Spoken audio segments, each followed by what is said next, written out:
Gross. Okay. Hi, everyone. That was just showing in my dirty fan. Anyway, so I'm so excited today because it is November 4th, and if you know me, November 4th is one of the most important milestones of my life, funny enough, and it is what I call my PAP-aversary. So my PAP-aversary is the first night that I was on CPAP. Here comes the cat. Anyway, so to celebrate today, my PAP-aversary, I was going to share with you 5 ways that CPAP has improved my life in the past 2 years. Maybe I will write about it too, but this is the live video to celebrate. You want to come here? He's very loud. This is my old guy. So the first one, which is very obvious, but it's also, it's just had so much power over me before, is that my fatigue is greatly reduced. So I do have some fatigue still, and when I can't right now, but I take Provigil to help me manage that fatigue. But it is a million trillion times better. When I'm awake, I just feel so much better, like unbelievably better when I'm awake. I read this article once, and it was like, what people with chronic fatigue say that it feels like, how they describe it. And there was all these things, like you're trying to do everything, but you're doing it in Jell-O. And so what I remember is before I got CPAP, all I could think about was my next nap, or when I could sleep next, or when I could sleep the longest without having to set an alarm. So I'd be like, okay. And I've always worked 2 jobs. Right now I have lots of jobs I piece together, but it's always been okay. So I work 9 to 5. Then at 5 I'm off. Then I go babysit. And so I babysit until 9. And then after the 9 to 5, another day. And then Saturday, I have to babysit at 1 p.m. So that day I still have to set an alarm. Okay, Sunday, I can sleep without the alarm. That's all I could think about. I was counting down the days and hours until I could sleep without an alarm. So it would be, all I could think about was sleeping and my next naps. Or it would be, okay, I'm home, and I have my babysitting jobs at 5 o'clock, and it's 4 o'clock.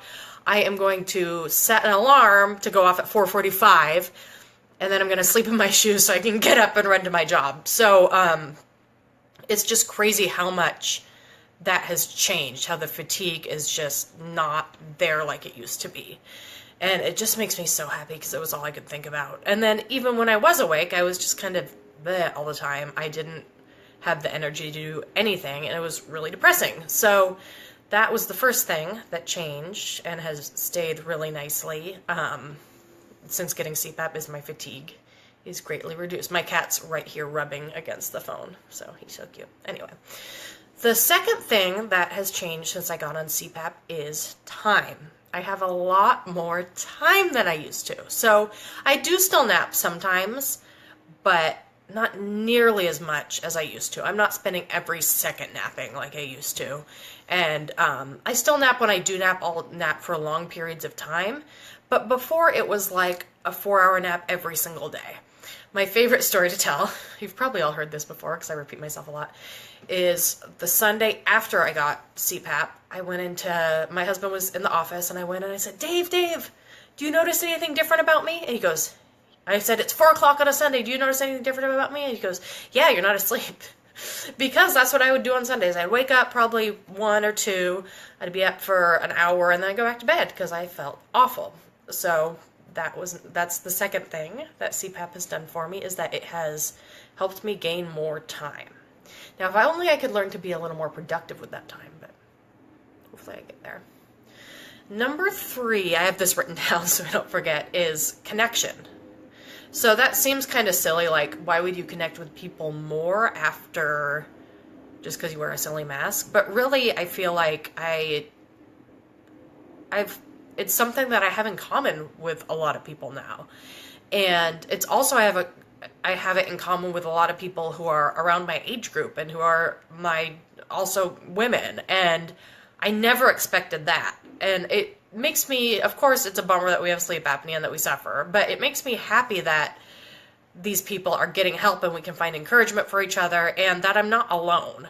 Because what CPAP is known as, which I hate and what I'm trying to get rid of because it's not true, is that it's for fat old men. Which, one, that's not all the CPAP patients. It's fine because fat men are awesome. Sorry, I'm not trying to, like, you know what I mean. But they think it's bigger men who have sleep apnea and use CPAP, and that's just not true. So I love that I'm able to connect with all sorts of people over this thing, and we're able to encourage each other. I'm in some great CPAP and sleep apnea groups. Fun with Sleep Apnea is my favorite one. I also have a CPAP babes group that I don't do much in, but you can join if you want. Anyone can join. It's not... sorry, the other cat's here. Hey, Momo. Do you want to come say hi? So just being able to connect with people. And in addition to that, and kind of going to my next one, is I get messages from people all the time who say that I inspired them. And that's like the most best thing ever. And it cracks me up. Not because I don't think of myself as an inspiration, because I'm just a person. But it's so cool to me that the thing that plagued me for so long, the thing that just affected me and made me miserable for almost half my life, is now the thing that connects me with people and makes me feel good. Like, it's so funny. So I have, besides CPAP Babes, I have 2 businesses. I have a home organizing business and I have a social media business. And with those, I've always tried to gain traction. I have all the social media, the YouTube channels. I've been on TV for the organizing, which is cool, but I've never really gained that much traction with them like I wanted, which is fine, whatever. I would like to be making more money, but whatever. So it's always funny to me that I did those. I was serious about them, and whatever. Some people are like, okay, that's cool. But then I start this, and people are just so kind and so inspired, and like I have 100 subscribers on YouTube, which cracks me up because my videos are not good. They're like this. I'm gonna put this one on YouTube, so write some trash talk comments. I do get some trash talk comments, but whatever. So yeah, it's just crazy to me that I'm able to connect with all these people, and there's a community, and it's all around CPAP. And I think it's kind of because CPAP is so difficult for some people that you look to support. And for me, it's just, my tagline for CPAP Babes is, what is it? Appreciation, empowerment. Oh, I can't even remember. Recognition. Okay, that's really funny. Empowerment, appreciation, something, awareness. So that's a big part, is awareness. But I forget where I was going with that. Oh yeah, so the reason I connect is because I see it as a thing that empowers me, and it's a thing that I want people to be more aware of. So that's cool. That's number 3. Number 4 is purpose. And again, that goes hand in hand with connection, right? It definitely gives me a new purpose in life. And I'm hoping, and I don't know, I've heard a couple, like one story where someone saw my article and said, oh, I did an article for Hello Giggles, and it went on XOJane as well. And someone said, I saw your article, and after I saw your article, I went and got tested. I got a sleep study, and I got diagnosed. And that's one of the things I really want to do, is help people to recognize, hey, sleep apnea is a thing. It can happen to all sorts of people. It doesn't matter who. It happens to kids. It happens to women. It happens to very fit people. I know our personal trainer is sleep apnea. It happens to people who don't snore like me. So it just gives me a purpose to try to help and inspire people. And it's amazing. Everyone's like, what do you want? What are you doing with your life? What do you want to do? I'm like, I want to be a professional CPAP babe. I have to find some way to like make money here or there to do it. Maybe a nonprofit. I don't know. So it's just given me this whole new purpose. And now I have the energy to live out my purpose. So that is just kind of cool and amazing. So it's been a crazy 2 years. Number 5, I think most of you know this because I've announced on Instagram and Facebook. Not on YouTube yet. If you're only following me on YouTube, you don't know this yet, but I am expecting a baby. And my cat just broke something. What the hell did you do, Momo? Oh my god. That's fun. Anyway, I'm going to show you my very small baby bump. Oh my gosh, it's tiny. I'm 14 weeks pregnant right now. Hi, little guy. It's a boy. But Before, when I was not using CPAP, give some love to the CPAP and to the cat. Before, when I was not using CPAP and I was so sick and I didn't know what was wrong with me, I was really concerned that I might not be able to have kids. Because one, I wouldn't have the energy to raise kids, and two, my body was not working properly. I didn't know what was wrong with me because I thought, oh, I can't have sleep apnea. That didn't even cross my mind. But sleep apnea can really affect your fertility. So there's a couple different things. I had imagined one of them is that if you're not getting oxygen all night long, then your baby might also not get oxygen. It's definitely harder to get pregnant when your body isn't working. That's my very technical way of saying this. And I know the same is for men as well. When they have sleep apnea, sometimes their body's not working. They're not producing the right hormones to have a baby. So both my husband and I are on CPAP, and we were able to get pregnant successfully in a very short amount of time. And I'm just so thankful for that. I think a lot of my real life friends don't know.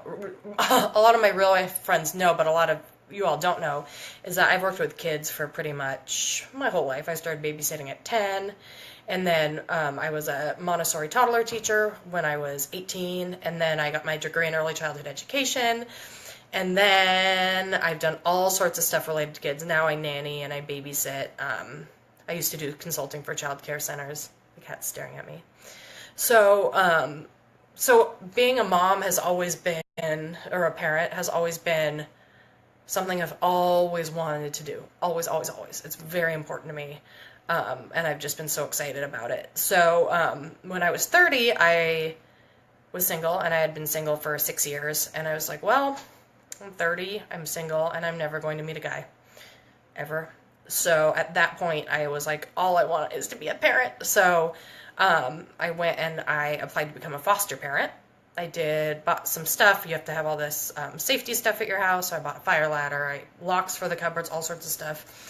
It's I believe 20-hour training, 15-hour training, foster parent training. Did all my paperwork, turned it in, and then I found out that, then I met a guy.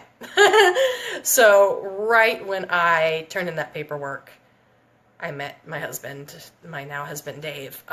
So it's just funny. I think a lot of you all just don't know how important it is to me to have a family. So it was great when so I turned in my foster care paperwork, and then Dave and I were together. We were together about 2 weeks. I hadn't had a boyfriend in 6 years. My last boyfriend was when I was in college, and he was a good guy, but we weren't going anywhere. So I thought I was just going to be single forever. So we got together, we were together. I'm like, so you want to have kids, right? He's like, yeah. I'm like, okay, because a lot of men my age, and especially in the city, just also seem to want to have kids, which, whatever, that's fine. I shouldn't date them. So I was like, oh, you want kids? Okay, that's cool. And then I said, so are we together? Are we dating? He's like, yeah. I'm like, are you want to seriously date? And he's like, yeah. And I was like, okay, cool. And I said, well, I guess I should probably wait to be a parent then, right? Maybe I don't want, we're getting serious pretty quick. I'm like, maybe I shouldn't be a foster parent yet. He says, do whatever you want. I said, no, I want to, but let's see where this goes first, and then maybe we can have biological kids of our own. And now we have them. So, and if that wouldn't have worked, I would have been happy to do foster care and adopt, but this works for now, and who knows how we'll grow our family in the future. But it scares me to think about if I did not have CPAP, how that would be different. Maybe it would have been hard to get pregnant. Maybe, who knows? Maybe it wouldn't have been. But I also read somewhere that women with sleep apnea have a higher rate of miscarriage because I think the baby's not getting what it needs, which is oxygen. So I'm just so thankful for that. That is number 5 of, what was the title of this? Number 5 of how CPAP has changed my life in 2 years. So it is my PAP-iversary. I'm so excited. I'm just so, so thankful. My life is 100% different than it was 2 years ago. My health is 100% different. Well, now I'm having a baby, so my life's pretty different too. And he is due in May, and it's a boy. So I just feel like without CPAP, I have so many wonderful things going for me. I have so much good in my life. But without CPAP, I wouldn't be able to enjoy it all because I would be asleep all day, every day. And when I would be awake, I wouldn't be happy. So, anyway, anyone struggling with fatigue, if you don't know, go get a sleep study. That's what I would suggest if you haven't had one already, because it gives you some really, hopefully, it will give you some really good answers. And it's kind of depressing to me that I never really thought to ask for a sleep study. I just was asking my doctor for help, right? I'd be like, oh, I'm tired. Oh, and they'd just be like, well, maybe you work too much, or you're this or that. I'm like, no, like they didn't understand. So I trying for as many people as I can to get just sleep study injected into their brain. Get a sleep study. Figure out if there's anything going on. Then at least you'll know and you can rule it out and then you can move on to the next thing. Because, I spent years buying vitamins and shakes and I tried everything because I didn't know what it was. I thought there was something wrong with my nutrition or food allergies, whatever. No, it's that I don't breathe in my sleep. Go figure. So, anyway, I am going to babysit as I usually do. I'm going to, Darby. Darby, do you want to say bye? Just stop bugging me when I have to sign off. Oh, there's a mouse. He's very cranky. He's my sleeping buddy, huh? Momo's my sleeping girl, too. So, Darby, are you going to say bye to everyone? Like, one person's watching live now, and he's like, meow. He's like 15. He's very angry. Oh, you're going to bite me? He's a good boy. He's a good boy. All right. I'm going to sign off. I'm going to go get ready for my babysitting job, and I'm also going to see what my cat broke in the middle of the broadcast. She's probably hiding because she got scared by the thing she broke. So anyway, happy Papaversary. Comment with your Papaversary. No, whatever. If you want to submit your own Babely CPAP selfie, of course, go to cpapbabes.com/submissions. I will start getting them up on a more regular basis. I love seeing them. Obviously, CPAP, BiPAP, whatever PAP you use. Babe is not limited to women. It's men. It's kids. It's gendered, non-conforming. It's whoever you are. If you PAP, you belong on my page and you are a babe. So anyway, have a great Saturday night. I will talk to you all soon. Bye.